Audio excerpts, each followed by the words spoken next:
ಆ Maruti car van ಅದು ಹೋಗಿ ಆ ಬಸ್ಸಿಗೆ ಡಿಕ್ಕಿ ಹೊಡಿತೈತೆ. ಹೆಂಗ್ ಹೋಯ್ತದು? ಅದು 300 kg ಆರ್ಡಿಕ್ಸ್ ಅಲ್ಲಿ ಹೋಯ್ತೈತೆ. ಅದೇ ಟೈಮಿಗೆ ಬಸ್ ಬರುತ್ತಂತ ಇವ್ರಿಗೆ ಹೆಂಗ್ ಗೊತ್ತಾಯ್ತು? FIR ಆಯ್ತು.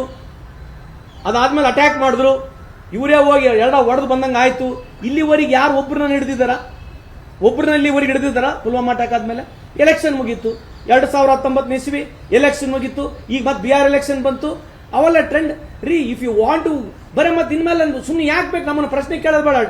ಏನು ಸ್ಟೂಡೆಂಟ್ ಸೆಟ್ ಮಾಡ್ತಾರೆ ಅದೇ ಫೈನಲ್ ಆಗ್ಬಿಡ್ಲಿ. ಇನ್ಮೇಲೆ ಈ ದೇಶದಾಗ ಯಾವ್ದು ಚರ್ಚೆನೆ ಬೇಡ. ಸ್ಟೂಡೆಂಟ್ ಏನ್ ಹೇಳ್ತಾರೆ ಅದೇ ಫೈನಲ್, ಅದೇ ಕ್ಲೋಸ್. ಎಲ್ಲಿವರೆಗೆ ಮಾಡ್ತಾರ್ರಿ? ಒಂದೇ ಒಂದು ನರೇಶನ್ ಇಟ್ಕೊಳ್ಳೋದು, ಬೈಯೋದು. ನಿಮ್ಮ ಫೇಲ್ಯೂರ್ನ ಮುಚ್ಕೊಳಕ್ಕೆ ಮುಸಲ್ಮಾನರು ಬೇಕಾ ನಿಮಗೆ? This is attack on India. ಈ ದೇಶದ ಮೇಲೆ ಅಟ್ಯಾಕ್ ಆಗಿದೆ. ಇದು ಅಟ್ಯಾಕ್ ಆಗಿರ್ತಕ್ಕಂಥದ್ದು ಭಾರತ ದೇಶದ ಮೇಲೆ ಅಟ್ಯಾಕ್ ಆಗಿದೆ. ಅದನ್ನ ಬಚ್ಚಿಟ್ಕೊಂಡು ನಿಮ್ಮ ಫೇಲಿಯರ್ಸ್ನ ಬಚ್ಚಿಟ್ಕೊಂಡು ಈ ತರ ಮಾಡಿರ್ತಕ್ಕಂಥದ್ದು ಎಷ್ಟು ಸರಿ ಅನ್ನೋದೇ ನಮ್ಮ ಪ್ರಶ್ನೆ. ಬಿಜೆಪಿ ನಾಯಕರು ಹೇಳ್ತಾರೆ 10 ಲಕ್ಷ ರೂಪಾಯಿ ಕೊಟ್ಟಿರುವಂತದ್ದು ತುಂಬಾ ಕಡಿಮೆ. ಅದೇ ಕೇರಳದಲ್ಲಿ ಆನೆ ತೇಜಸ್ವಿ ಸೂರ್ಯ ಒಂದು ಮಾತು ಹೇಳ್ತಾರೆ, 10 ಲಕ್ಷನ ಹೆಚ್ಚು ಮಾಡಬೇಕು ಅನ್ನೋದು. ಆನೆ ತುಳಿತಕ್ಕೊಳಗಾದವ್ರಿಗೆ ಕೇರಳದಲ್ಲಿ 25 ಲಕ್ಷ ಕೊಡ್ತೀರಾ, ಇಲ್ಲಿ ಬರೀ 10 ಲಕ್ಷ ಕೊಡ್ತೀರಾ ಅಂದ್ರೆ ಇದುವರೆಗೂ ಕೇಂದ್ರ ಸರ್ಕಾರದಿಂದ ಯಾವುದೇ ಘೋಷಣೆ ಆಗಿಲ್ಲ. ನಾನು ಹೇಳ್ತಿರೋದು ತೇಜಸ್ವಿ ಸೂರ್ಯ ಅವರು ಯಂಗ್ಸ್ಟರ್ ಇದ್ದಾರೆ, ಅಲ್ಲಿ ತಪ್ಪ. ನಾನೇನು ಹೇಳ್ತಿದ್ದೀನಿ, ಆಯ್ತು ನೀವು ಕೇಳಿ, ಉಲ್ಟಾ ನಾವು ಹೋಗೋಣ. ಈಗ ಅದಕ್ಕೆ ಹೇಳೋದು, ನೀವೆಲ್ಲೆಲ್ಲ ಕೊಟ್ಟಿದ್ದೀರಿ? ನೀವು ಯಾರ್ಯಾರಿಗೆ ಕೊಟ್ಟಿದ್ದೀರಿ? ನೀವು ಕೊಟ್ಟಿರಾ? ಆಮೇಲೆ ನಾನು ಕೂಡ ಅಲ್ಲೇ ಇದ್ದೆ. ಸುಮ್ಮನೆ ಉದಾಹರಣೆ ಕೊಡ್ತೀನಿ. ಅಂದ್ರೆ ಕೇಂದ್ರ ಸರ್ಕಾರ ಬಹಳ ದೊಡ್ಡ ಏನು ಬರೇ ದಿನ ಬೆಳಿಗ್ಗೆ ಹಿಂದೂ ಪರವಾಗಿ ಮಾತನಾಡ್ತೀರಿ. ಈ ನಮ್ಮ ಕುಂಭಮೇಳದಲ್ಲಿ ಈ ಕೇಂದ್ರ ಸರ್ಕಾರ ಎಷ್ಟು ನಿರ್ಲಕ್ಷ್ಯ ಮಾಡಿದೆ ಅಂತಂದ್ರೆ, ಒಬ್ಬ ಕಾಮನ್ ಮ್ಯಾನ್ ಯಾರನ್ನ ಕುಂಭಮೇಳಕ್ಕೆ ಹೋಗ್ಬೇಕಾಗಿದ್ರೆ ಟಿಕೆಟ್ ಏನಿತ್ತಮ್ಮ? Air ticket price, air ticket price ಏನಿದೆ ಅಲ್ಲ? ಅವಾಗ ಕುಂಭಮೇಳ ಟೈಮು. ಈಗ ಬಿಡ್ರಿ, ಇದ್ರ ಆಮೇಲೆ ಹೇಳ್ತೇನೆ. ಕುಂಭಮೇಳ ಟಿಕೆಟ್ ಪ್ರೈಸ್ ನೋಡಿದ್ರ 40,000, 50,000, 60,000. ಮತ್ತೆ ಹೇಳೋದೆಲ್ಲ ದೊಡ್ಡ ಭಾಷಣಗಳು.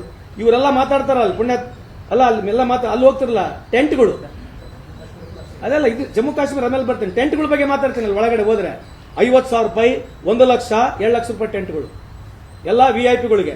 ಯಾರು ಚಾರ್ಟರ್ ಫ್ಲೈಟ್ನಾಗ ಬರ್ತಾರೆ ಅದಾಗಿರ್ತಕ್ಕಂಥದ್ದು ಬೇರೆ. ಬಡವರು ಹೋದ್ರು ಆಯ್ತು. ನಾನು ಕೇಳ್ತಕ್ಕಂಥ ಪ್ರಶ್ನೆ, ಅವಾಗ ಟಿಕೆಟ್ ಪ್ರೈಸ್ ಇನ್ಕ್ರೀಸ್ ಮಾಡಿದ್ರಲ್ಲ, ನೀವ್ ಯಾಕೆ ಮಾತಾಡ್ಲಿಲ್ಲ? Free ಬಿಡಬೇಕಾಗಿತ್ತು ನೀವೆಲ್ಲರಿಗೆ ticket. ಎಲ್ಲ ಹಿಂದೂಗಳಿಗೆ ನೀವು ಫ್ರೀ ಮಾಡ್ಬೋದಾಗಿತ್ತಲ್ಲ, ಟಿಕೆಟ್ ಯಾಕೆ ಮಾಡಲಿಲ್ಲ? ಅಲ್ಲೇ ದುಡ್ಡು ಮಾಡ್ಕೊಂಡ್ಬಿಟ್ರು. ದುಡ್ಡು ಅಲ್ಲೇ ಮಾಡ್ಕೊಂಡಿರೋದು. ಈಗ ಮೊನ್ನೆ ಇಷ್ಟೆಲ್ಲ ಮಾತಾಡಿದ್ರು. ಜಮ್ಮು ಕಾಶ್ಮೀರ ಅಲ್ಲೇ ಇದ್ದೀನಿ, ನಾನು ಅಲ್ಲೇ ಇದ್ದೀನಿ. ನಮ್ಮ ಜನ ಕೇಳಿ, 60,000 ರೂಪಾಯಿ, 70,000 ರೂಪಾಯಿ ಒಂದು ಟಿಕೆಟ್. ಬಡವ್ರು ಹೆಂಗಿತ್ತು ಅಂತಾರೆ. 10 ಜನ ಕರ್ಕೊಂಡು 6 ಲಕ್ಷ ರೂಪಾಯಿನ ಖರ್ಚು ಮಾಡ್ಬೋದಾ? ಅಲ್ಲ, ನಾವೇನೋ ಇವತ್ತು ಚಾರ್ಟರ್ ಫ್ಲೈಟ್ ಮಾಡ್ಕೊಂಡು ನಮ್ಮ ಸರ್ಕಾರ ಸಹಾಯ ಮಾಡ್ತು, ಹೋದ್ವಿ, ತಂದ್ವಿ, ಅದು ಬೇರೆ ಪ್ರಶ್ನೆ. ಮತ್ತೆ ಇವ್ರು ಯಾಕೆ ಮಾಡಬಾರ್ದಾಗಿತ್ತು? ಇವತ್ತು ಇಂಡಿಯನ್ ಏರ್ಲೈನ್ಸ್ ಎಲ್ಲಿದೆ? ಇವತ್ತು ಏರ್ ಇಂಡಿಯಾ ಎಲ್ಲಿದೆ? ಇವತ್ತು ಏರ್ ಇಂಡಿಯಾ ಎಲ್ಲಿದೆ? ಏರ್ ಇಂಡಿಯಾ ಬಗ್ಗೆ ಎಲ್ಲ ಮಾತಾಡ್ತಾರೆ ಇವರು. ಸುಮ್ಮನೆ ದಯಮಾಡಿ ನನ್ನ ಮನವಿ ಏನಂತಂದ್ರೆ, ಆಗ್ಲಿ ಚರ್ಚೆಗಳು ಒಳ್ಳೇದ ಬಗ್ಗೆ ಆಗಿರ್ಲಿ. ನಾವೇನು ಕಾಂಗ್ರೆಸ್ಸೇ ಗ್ರೇಟ್ ಅಂತ ಹೇಳ್ಕೊಳಕ್ ಹೋಗೋದಿಲ್ಲ. ಆದ್ರೆ ನೀವೇನು 24 ತಾಸು ಗ್ರೇಟು ಬರೇ ಮುಸ್ಲಿಮ್ಗೆ ಬೈಯೋದು ಗ್ರೇಟ್ ಬಿಟ್ರೆ ಇನ್ನೇನೇನಿಲ್ಲ.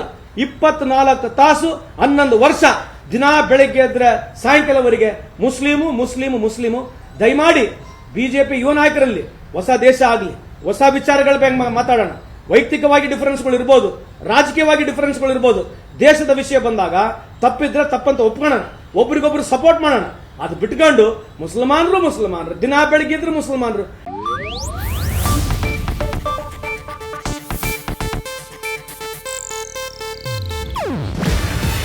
ಇದು ಏಷ್ಯಾನೆಟ್ ನ್ಯೂಸ್ ನೆಟ್ವರ್ಕ್ ಪ್ರಸ್ತುತಿ. ನೀವು ನೋಡ್ತಿದ್ದೀರಾ ಏಷ್ಯಾನೆಟ್ ಸುವರ್ಣ ನ್ಯೂಸ್.